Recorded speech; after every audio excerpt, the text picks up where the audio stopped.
Sir और एक आदमी आया है, उसके पास एक बैकपैक और एक क्रच है। वेट करते हैं।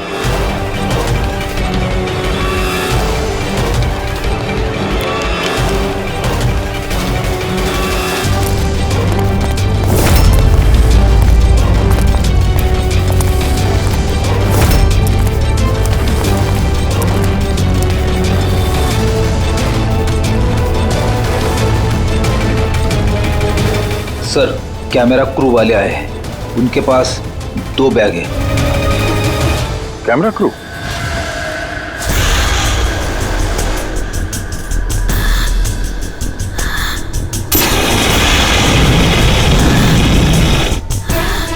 उन्हें नजरों से ओझल होने मत देना, नजर रखो उन पे।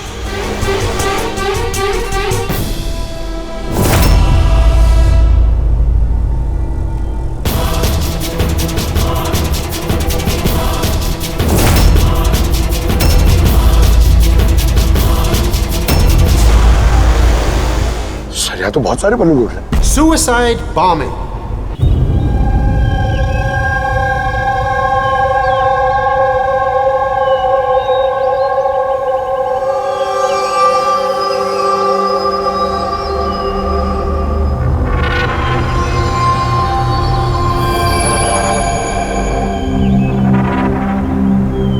चलो फाइनली ये पल आ ही गया जब मैं आसमान में खुले पंछी की तरह उड़ पाऊं।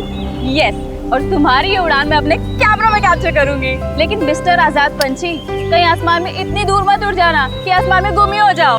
डोंट वरी मैडम, वैसे भी अगर रोनी जी आसमान में गायब हो भी गए ना तो वापस तो जमीन भी आना पड़ेगा ना। उड़ान भरने से पहले ही आप नीचे आने की बात कर रहे हो। चलो हो गई तैयारी? All the best.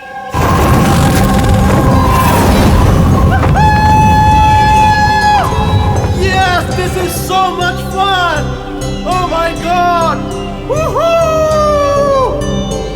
Yes, come on, keep going, keep going. Alia, I love you. Ronnie, I love you too. वाह, लगता है काफी एक्सपीरियंस है इन उड़ान का। Of course, अमेरिका में उसने काफी एडवेंचर स्पोर्ट्स ट्राई किए हैं, पंजी jumping, paragliding and what not. बस इंडिया में कभी कुछ ट्राई नहीं किया था, और अब जब इंडिया में आए ही हैं हॉलिडे के लिए तो क्यों ना कुछ ट्राई करें।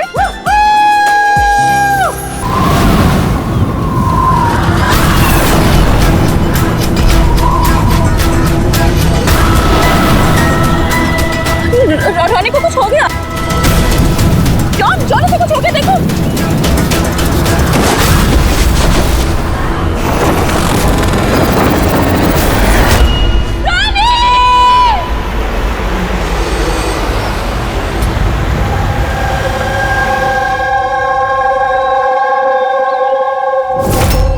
मैं और रोनी तो यहाँ हॉलिडे मनाने आए थे। मुझे क्या पता था कि ये रोनी का आखिरी दिन साबित होगा। आलिया, हम जानते हैं ये घड़ी तुम्हारे लिए मुश्किल है, मगर प्लीज हिम्मत से काम लो। अब मैं न्यूयॉर्क जाके उसके डैड को क्या जवाब दूंगी कि मैं आई तो उसके साथ थी, लेकिन लौट अकेले रही हूँ। आपको किसी पे शक है?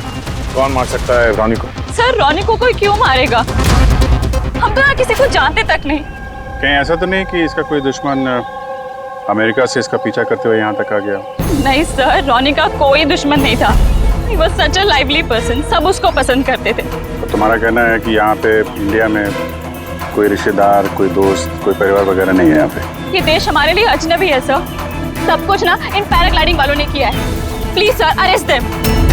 आप हमें दोष मत दीजिए, रोजी रोटी है हमारी, हम क्यों मार रहे हैं इनसे टूरिस्ट को? तो किसने मारा रोनी को फिर? सर ये मुझे भी समझ में नहीं आ रहा है, 3000 फीट की ऊंचाई से गोली कैसे चली, किसने चलाई?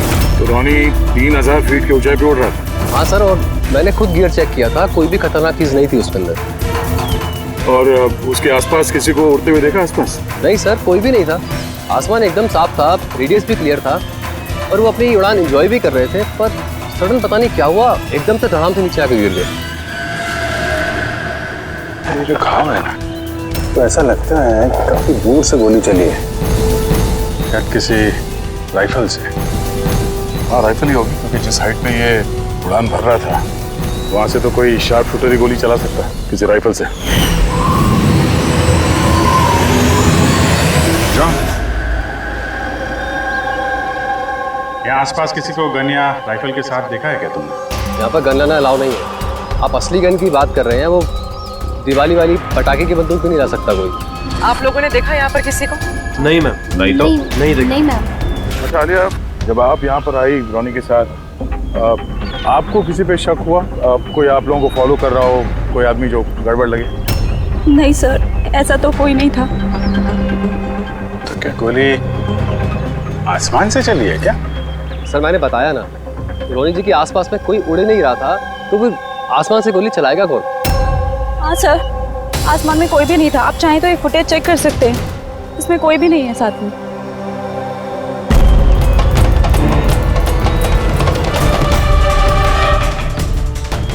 फुटेज में तो रोनी के आसपास दूर दूर तक कोई दिख नहीं रहा। सर जमीन से नीचे से ऊपर किसी ने गोली नहीं चलाई। ये कह रहे हैं कि जब वो ऊपर रुका था तो कोई उसके आसपास नहीं था, तो ऊपर से भी गोली नहीं चला सकता। ये बताइए, ये गोली चली तो चली कहाँ से और किसने चलाई? कमाल है यार, इसका कोई दुश्मन नहीं है तो फिर इसको मारने के लिए इतनी प्लानिंग कौन करेगा?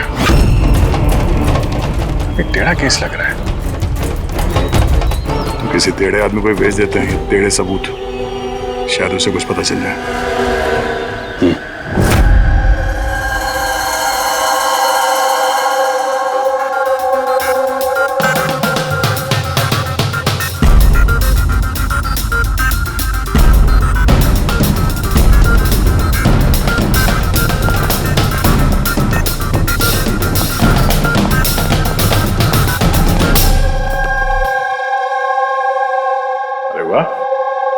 आज आप दोनों जिस कदर काम में डूबे हुए हो, ऐसा लगता है कि बहुत सारे सुराग देके भेजने वाले हो हमें यहाँ से। बहुत सारे सुराग? हाँ, और अगर एक भी नहीं मिला तो? सीधे सीधे बता ना, कोई सबूत मिला ही नहीं है, कोई सुराग ही नहीं मिला। सर उस गोली के बारे में कुछ पता नहीं चला?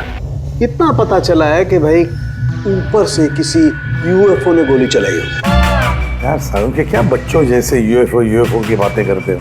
और ये क्या है, ये बता, हमें समझाने के लिए किया है क्या? हाँ बता। ये देखो बॉस, रोनी ग्राउंड से 3000 फीट की ऊंचाई पर उड़ान भरा था और गोली लगी है उसे इससे भी ऊपर से, लगभग 1000 फीट की ऊंचाई से, और ये गोली 60 डिग्री के एंगल से लगी है उसे।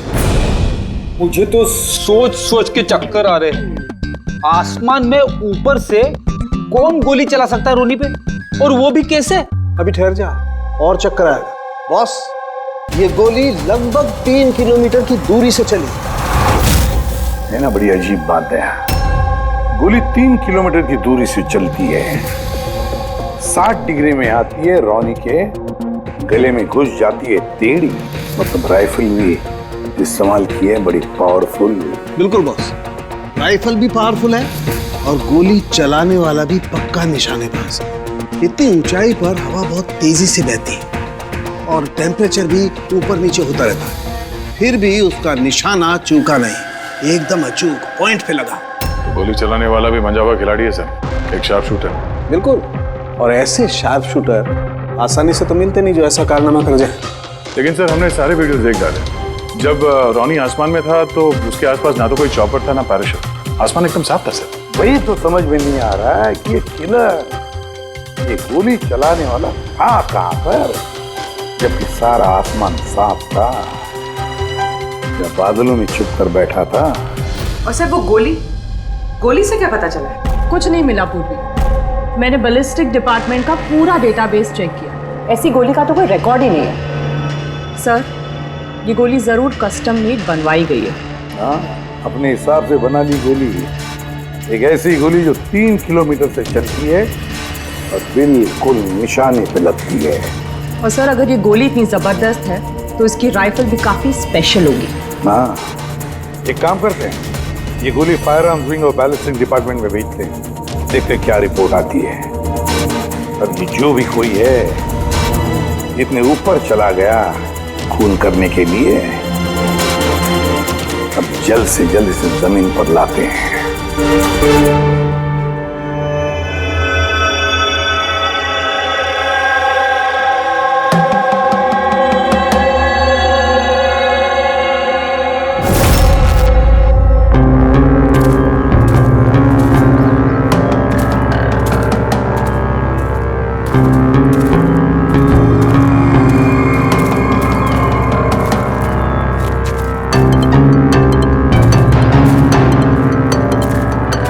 पास में है, वी कैन डू इट। यार गुरु, अब और नहीं चढ़ सकता, बहुत थक चुका हूँ मैं। बस नवीन, ज्यादा दूर नहीं है, 3000 फीट चढ़ चुके हैं, पास ही में, we can do it, come on.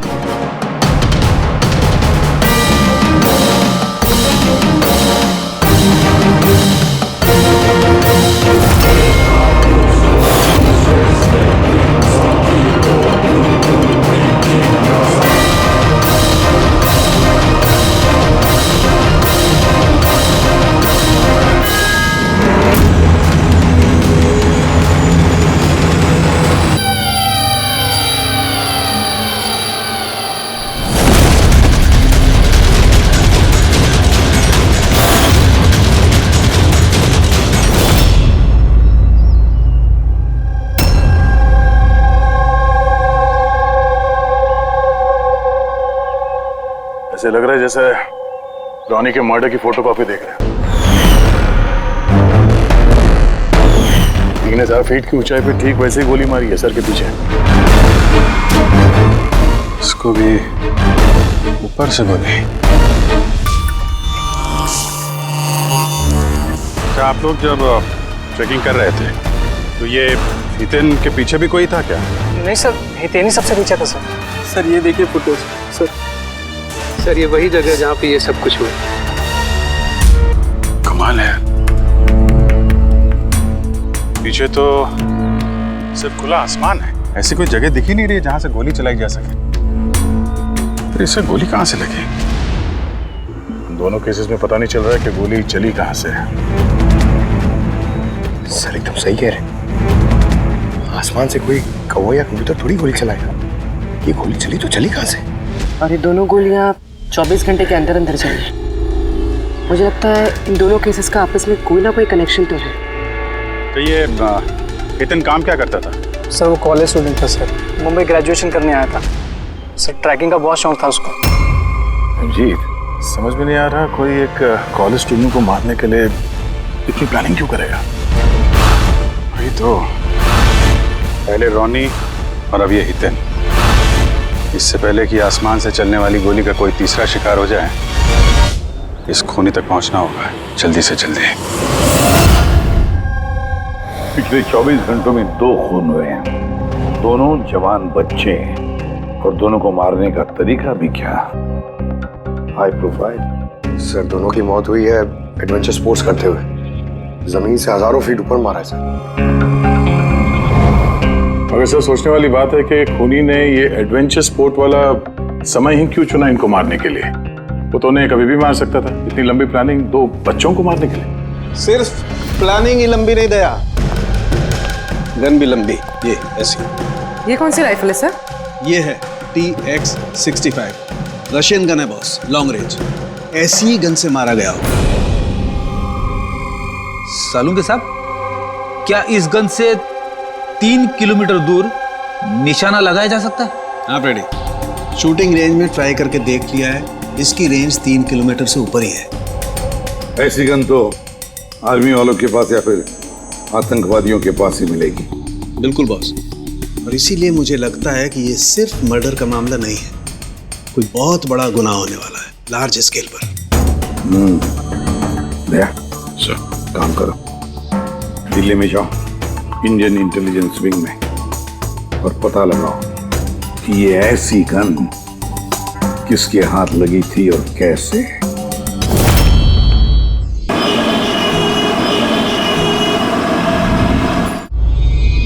ये सारे खून इसी राइफल से हुए हैं, और आप लोग तो जानते हैं ऐसी हाई प्रोफाइल राइफल सबके हाथ में तो लग नहीं सकती। आप बिल्कुल सही कह रहे हैं सर, और गौर करने की बात तो ये है सर कि ये राइफल कोई खरीदना भी चाहे तो खरीद नहीं सकता। ये 1 या 2 पीस नहीं बिकती, पूरा का पूरा अलॉटमेंट होता है। तो पिछले कुछ सालों में जो आतंकवादी हमले हुए हैं उसमें ये इस तरह के राइफल इस्तेमाल हुए थे? जी हाँ। तो आपको किसी आतंकवादी गिरोह पे शक है? जी हाँ, अगर हमारा अंदाजा सही है तो हम जानते हैं कि इसके पीछे किसका हाथ है। कौन? इलवारे जिले में कुछ समय पहले हमारी आर्मी ने बहुत सारे हथियार जब्त किए थे। उन हथियारों में ये वाली राइफल भी। हाँ प्रताप सर, सारे आतंकवादी मारे गए, उनमें से एक आतंकवादी बचकर निकल गया और हमने उनके सारे हथियार जब्त कर लिए। Well done Pratap sir. और जो आतंकवादी भागकर गया है उसके बारे में सारे पोस्ट को अलर्ट कर दो। तो ये काम उस आतंकवादी का हो सकता है जो बच के निकल गया था वहां से। जी हाँ, और हमारी इंफॉर्मेशन के मुताबिक ये आतंकवादी गिरोह जल्दी ही कुछ बड़ा करने वाला है। शायद ये उसी की शुरुआत हो। ये दोनों जुर्म कोई मामूली खून नहीं है, ये जरूर कोई बड़ी साजिश है, बड़ी साजिश, आतंकवादी हमले की साजिश। हाँ सर, और इस हमले को रोकने के लिए पहले इन आसमान से चलने वाली गोलियों का राज का पता लगाना पड़ेगा सर।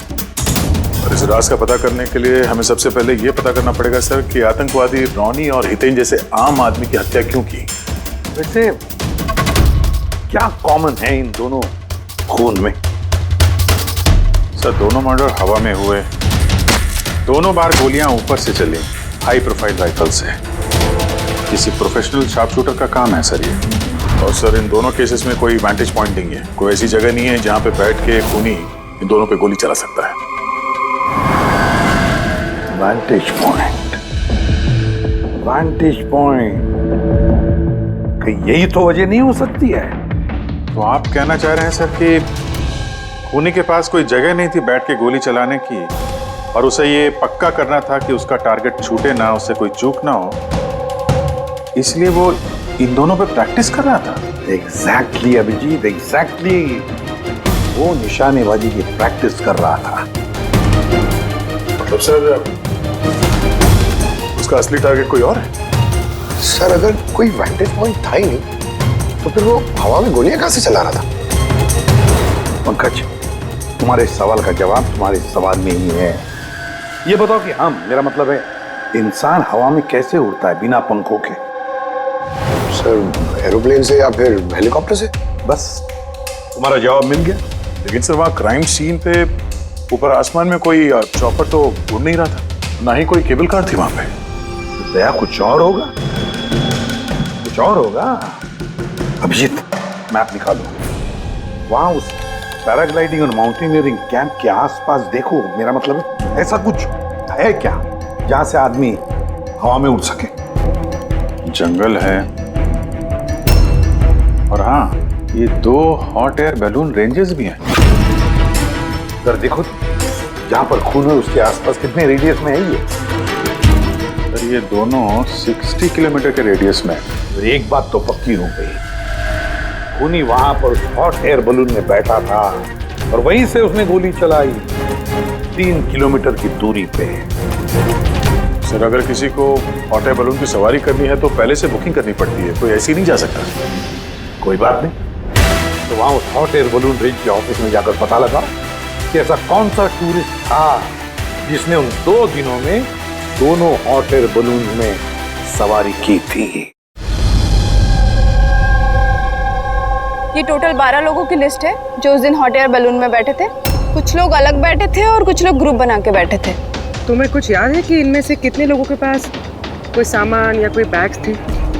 या फिर कोई बदमाश जैसा दिख रहा हो? नहीं, बदमाश तो कोई नहीं लग रहा था, लेकिन एक बूढ़ी आंटी थी जिन्होंने बैकपैक रखे हुए थे और वो चश्मा और टोपी भी लगाई हुई थी।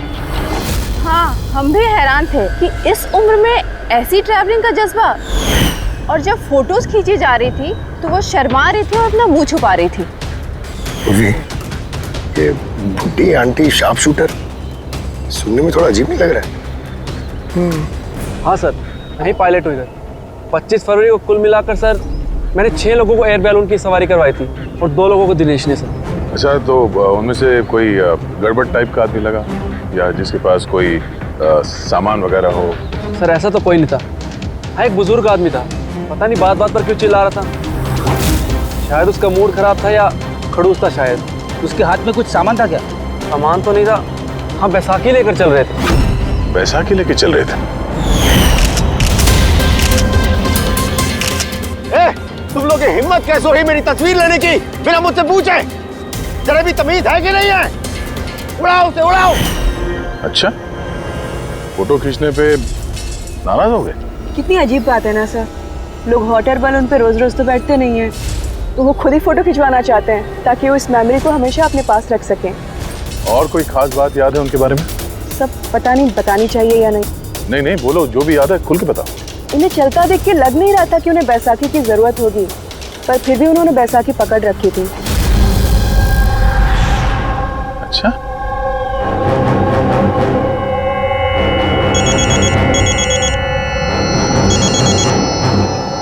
हाँ सर। हाँ पूर्वी, कुछ मालूम पड़ा? सर यहाँ पर एक बूढ़ी औरत आई थी और उसके हाथ में एक बैकपैक भी था, और हाँ, फोटो खिंचवाने से भी ऐतराज कर रही थी। अच्छा, यहाँ भी एक बूढ़ा आदमी आया था हॉट एयर बलून में बैसाखी लेके, और उसे भी फोटो खिंचवाने से परहेज था। सर कहीं ये बूढ़ा आदमी और ये बूढ़ी औरत एक ही इंसान तो नहीं है? एग्जैक्टली, वही शार्प शूटर। उसके बैग में और इसके बैसाखी में वो राइफल था जिससे ये खून हुए।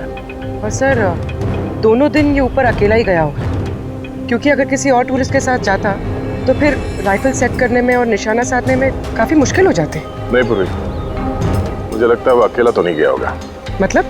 मतलब हॉट एयर बलून चलाना और साथ में ये राइफल भी चलाना, दोनों काम एक साथ करना जरा मुश्किल है। इस हॉट एयर बलून का पायलट भी होगा साथ में। मतलब सर इस जुर्म में पायलट भी मिले हुए हैं? यस, एक काम करो, उस पायलट को पकड़ो जल्दी। उस दिन उस बूढ़ी औरत को ऊपर बलून में कौन ले गया था? पायलट कौन था? संजीव था।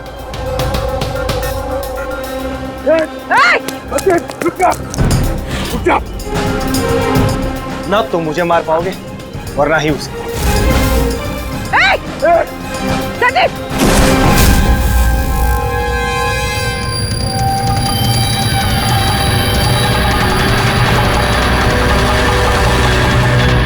ये तो अपनी जान देने के लिए तैयार था। ये कोई छोटे मोटे मर्डर्स नहीं है पंकज, कोई बहुत बड़ा मिशन है जिसे अगर जल्द से जल्द नहीं रोका गया तो कुछ बहुत बुरा हो सकता है। अच्छा गीता, 24 फरवरी को जो आदमी ग्रुप में नहीं जाना चाहता था, अकेले जाना चाहता था, उसका पायलट कौन था? कौन लेकर? सोलो ट्रैवलर को तो दिनेश लेकर गया था। कमाल है दिनेश, इतनी देर से चुप बैठे हो, कुछ बोल ही नहीं रहे हो। तुम लोग मुझे पकड़ नहीं पाओगे।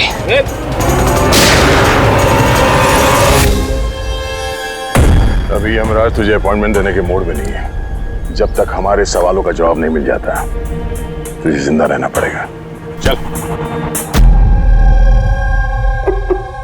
मार लो, जितना मार सकते हो मार लो, मुझे कोई फर्क नहीं पड़ता। वैसे भी तुम्हारे इन कानून के कमजोर थप्पड़ों में ताकत नहीं है कि मेरे जुर्म की मजबूत हड्डियों को गला सके। समझे? तुम्हारे साथ जोर जबरदस्ती करना होता तो उसके लिए तो 2 मिनट का काम है हमारे लिए, पर बाद में ख्याल आता है तुम्हारे परिवार का, तुम्हारी बहन। अगले महीने उसकी शादी है ना, कैसा लगेगा उसे कि उसकी शादी हो रही है और शादी के वक्त उसका भाई इस दुनिया में नहीं है? हाँ? और तुम्हारी माँ हर महीने खर्चे के लिए पैसे भेजती हो ना, तुम्हारे जाने के बाद कौन ख्याल रखेगा उसका? कभी सोचा है इसके बारे में? हाँ? नहीं? चलो, अब भी मौका है, सरकारी गवाह बन जाओ। वादा करते हैं तुम्हारे जेल जाने के बाद तुम्हारी माँ का ख्याल हम रखेंगे। सच? मतलब पूरा ख्याल रखोगे? पूरा ख्याल? हाँ, तुम्हारी माँ का पूरा ख्याल रखेंगे। तुम बस ये बताओ कि किसके लिए काम करते हो? तुम्हारा बॉस कौन है? बता दो, पक्का बता दो? हाँ बताओ। मैं जिसके लिए काम करता हूं ना, मेरा बॉस है सर, उसका नाम है एसीपी प्रद्युम्न।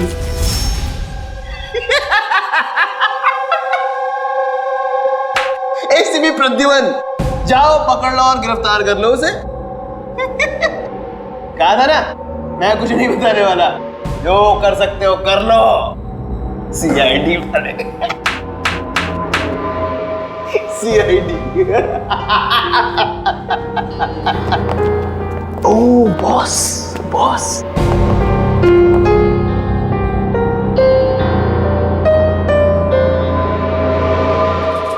कोई बात नहीं, कुछ मत बताना। अब हम ना तुमसे कुछ पूछेंगे, कुछ बताने के लिए तुम पर जोर जबरदस्ती करेंगे, कुछ नहीं, सिर्फ एक करेंगे, हम तुम्हें सोने नहीं देंगे। सोने नहीं देंगे? वैसे भी मैं अगर जागता रहा तो मैं कुछ बताने नहीं वाला हूं आप लोगों को। कोई जरूरत नहीं, कुछ मत बताओ, बस सोने नहीं देंगे तुम्हें। ओके। यार दया, मैंने तो सुना है कि आदमी खाने पीने के बगैर तो काफी दिनों तक सरवाइव कर सकता है, लेकिन सोए भी ना, कितना तड़पेगा ये बेचारा। बड़ी बुरी मौत मरेगा, मुझसे तो देखा नहीं जाएगा।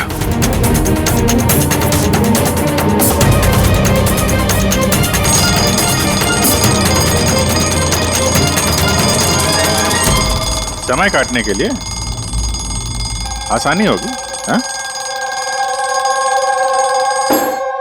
अपने जिंदगी के आखिरी पल अपनी आंखों के आगे गुजरते हुए देखो, ठीक है? Thank you. सोने मत देना इसको।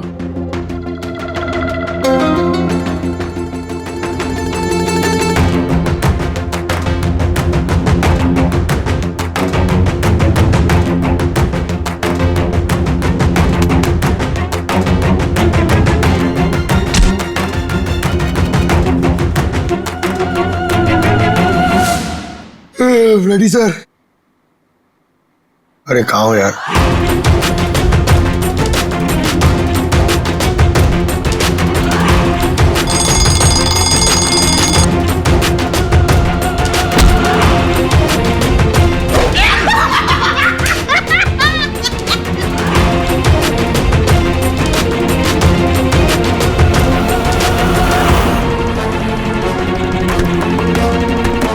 जब तक मुंह नहीं खोलेगा सोने का नहीं, समझे?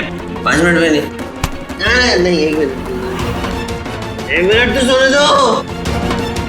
1 सेकंड, सोऊंगा नहीं, नहीं सोऊंगा बिल्कुल नहीं, बिल्कुल नहीं सोऊंगा।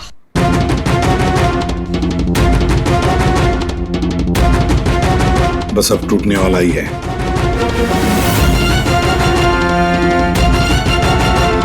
सब बकना शुरू कर देगा अभी। बल्लू, बल्लू नहीं सोएगा तू?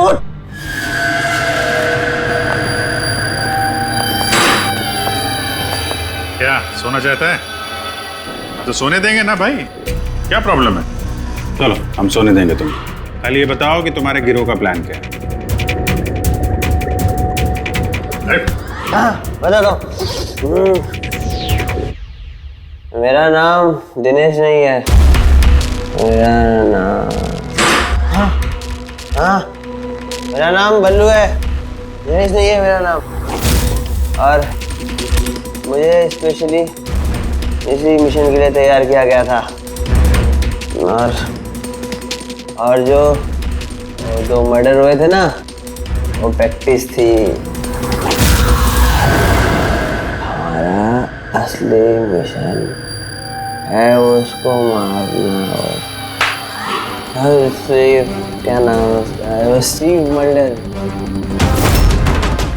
स्टीव मल्डर, वो इंटरनेशनल पीस मीडिएटर, शांति दूत जो हमारे देश आया है, दुश्मन देशों के बीच वो शांति का करार करवाता है, आतंकवाद बंद करने के लिए।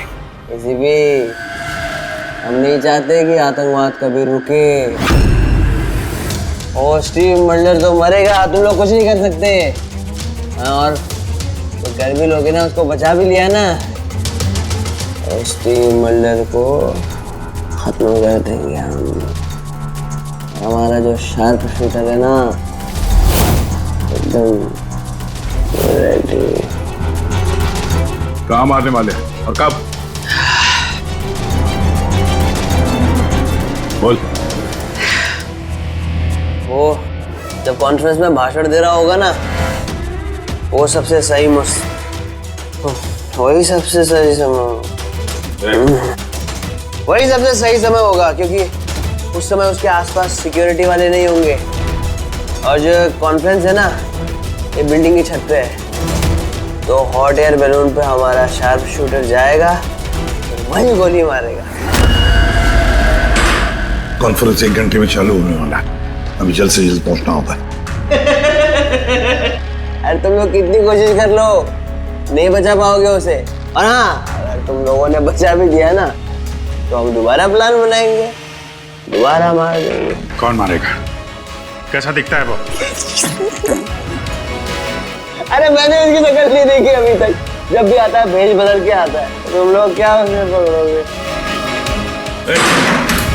हॉस्पिटल ले जाओ जल्दी।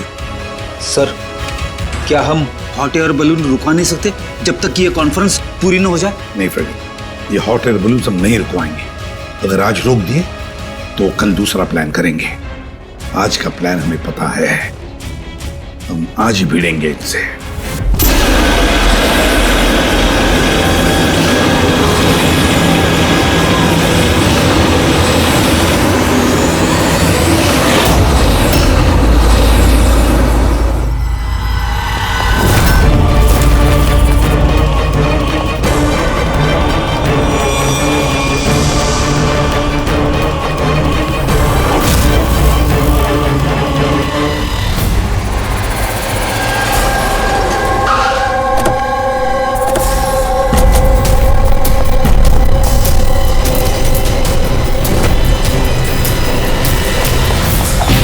सीआईडी मिस्टर स्टीव मल्डर कहाँ है? ऊपर कॉन्फ्रेंस में।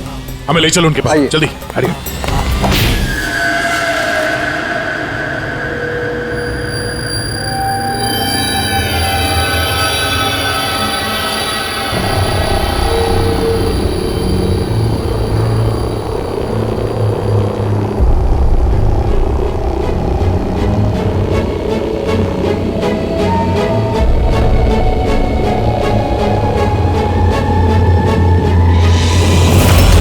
यहाँ पे 4 बलून है, 2 हवा में है और 2 रेडी हो रहे हैं उड़ने के लिए। मेरे सामने जो बलून है सर,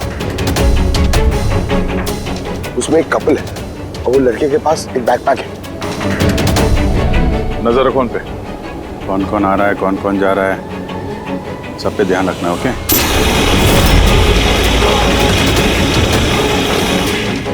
सर, उनका बलून टेक ऑफ हो गया सर। हाँ,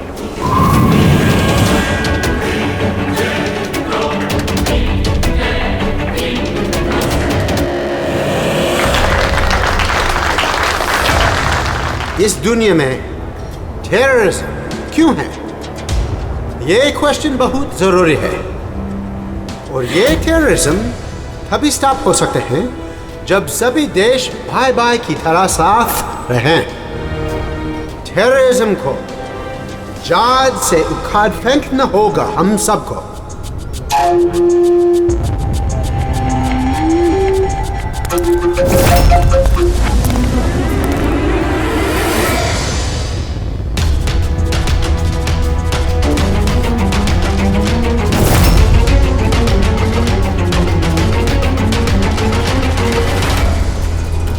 तो म्यूजिशियन है, उड़ने की तैयारी में है। उनके हाथ में गिटार के बैग है। अब ये बताना मुश्किल है कि अंदर गिटार है या गन।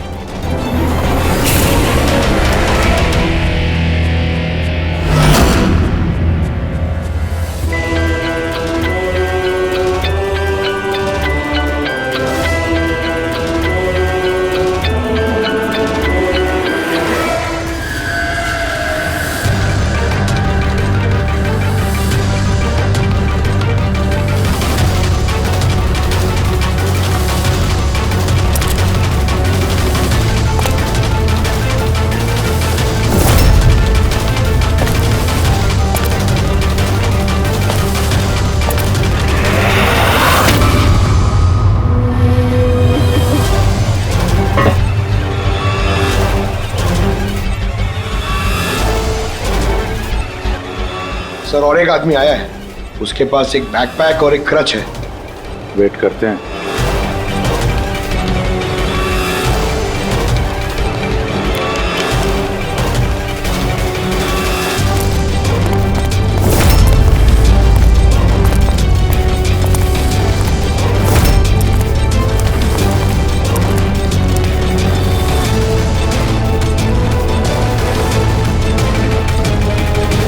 सर कैमरा क्रू वाले आए हैं, उनके पास 2 बैग है। Camera crew?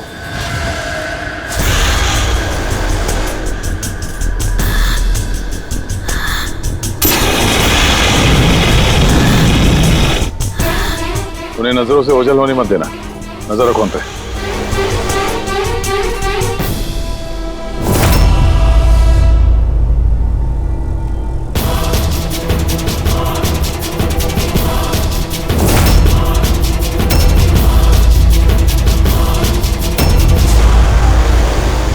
सर यहाँ तो बहुत सारे बलून उड़ रहे हैं। सुसाइड बॉम्बिंग क्या है? कोई खुशी खुशी हो अपनी जान देने को कैसे रेडी हो सकते हैं? जिंदगी अनमोल। Oh no, We need to respect ये सारे बलून? life। और हर देश वो कौन सा बलून होगा जिसकी हमें तलाश है? लगता है भेष बदल के आया है। ये तो शक्ल से कुछ गड़बड़ लग रहा है।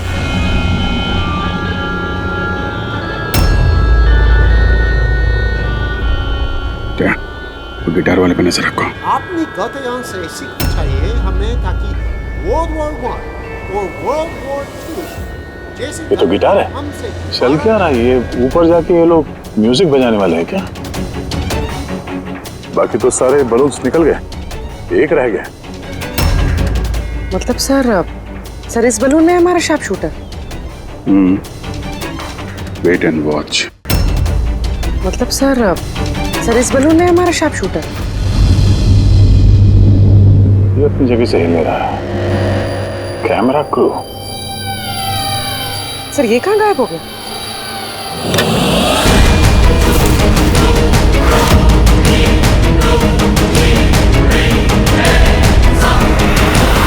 सर इसके पास तो राइफल है, वैसे जैसे साड़ों के सर ने बताई थी। Abhijeet,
mister Steve, your life is in danger.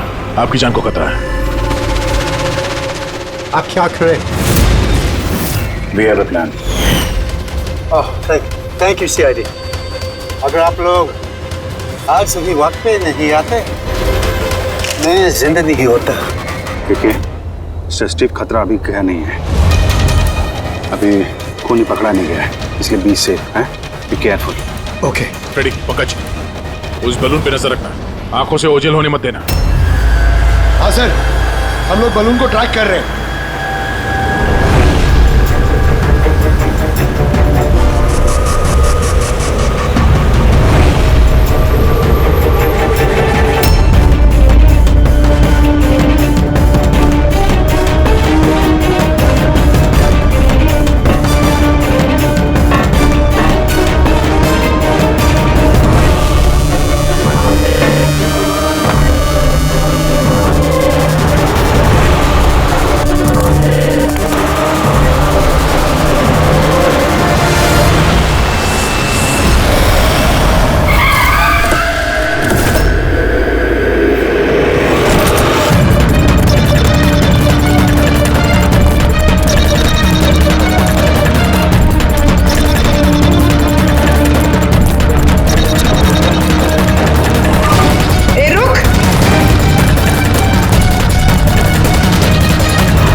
Good job.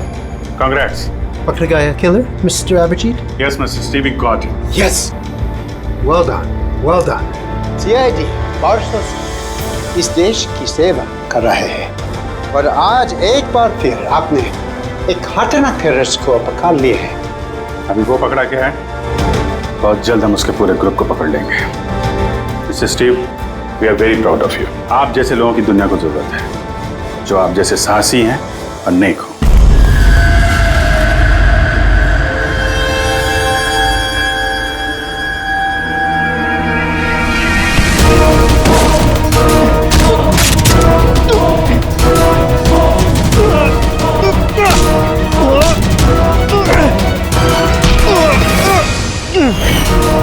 तो तुमने भेस बदलकर हमी और हितेन का खून किया था। तुम मिस्टर शार्प शूटर, अब जेल की उड़ान भरना और फांसी पे छूटते हमें समझा। तुम्हें क्या लगता है तुमने मुझे पकड़ लिया तो स्टीव जिंदा बच जाएगा? कभी नहीं। हमारी तादाद इतनी ज्यादा है कि तुम्हारा कानून हमें ढूंढते ढूंढते थक जाएगा, लेकिन हम खत्म नहीं होंगे। खत्म होगा तो तुम्हारा ये देश। एक खटमल हमारे देश पे बुरी नजर डालने वाले आए और चले गए। जानता है हमारे देश को आजाद हुए कितने साल हो गए? 70 साल। और पिछले 70 सालों में हमारे देश के वीरों ने न जाने कितने आतंकवादियों का खात्मा किया है। आज तेरी बारी है, कल तेरे साथियों की बारी होगी। हमारा देश रहेगा और खुशहाल रहेगा, और अगर इस देश से किसी चीज का खात्मा होगा वो है आतंकवाद। समझा? आतंकवाद।